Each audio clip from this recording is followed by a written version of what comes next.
Good morning, সকলকে নমস্কার ও স্বাগত জানাই আমার নতুন একটা ব্লগে। আজ আমার ওয়েট লস জার্নি ডে 5।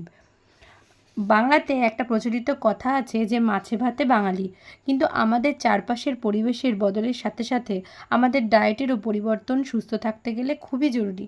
তাই বাঙালি হয়ে এই ভাত না খেয়ে থাকাটা যে কতটা কষ্টকর খুব বুঝতে পারছি এখন। চলো তাহলে আজকের দিনটাও কেমন কাটলো শেয়ার করি তোমাদের সাথে। সকালে ঘুম থেকে উঠে ফ্রেশ হয়ে ফুলগুলো তুলে নিয়েছিলাম। তারপরে চলে গেলাম মর্নিং ড্রিঙ্ক বানাতে। মর্নিং ড্রিঙ্কে আজকে খেয়েছি মেথি ওয়াটার। 1 চামচ মেথি 1 গ্লাস জলের মধ্যে দিয়ে ভালো করে ফুটিয়ে ছেঁকে খেয়ে নিয়েছি। মেথির এই জল খাওয়া আমাদের হার্টের জন্য খুবই উপকারী।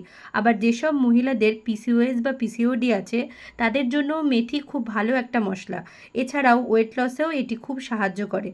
যা হোক, সকালের ব্রেকফাস্টে খেয়েছি ঠান্ডা ঠান্ডা মন ভালো করা ম্যাঙ্গো লস্যি। দেবো রেসিপি কালই দেবো, চিন্তা নেই। মিড ব্রেকফাস্টে আজ খেলাম লাউ ও কুলেখাড়া পাতার রস।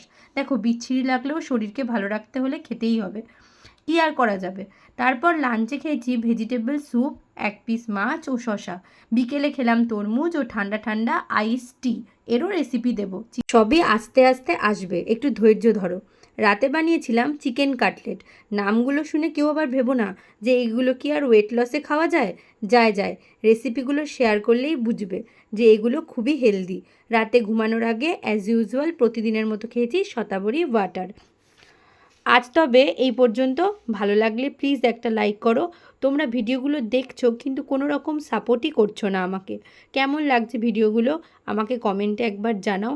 তোমাদের কোনো প্রশ্ন থাকলে সেগুলোও বলো, আমি অবশ্যই অ্যান্সার দেবো। Please subscribe my channel. By.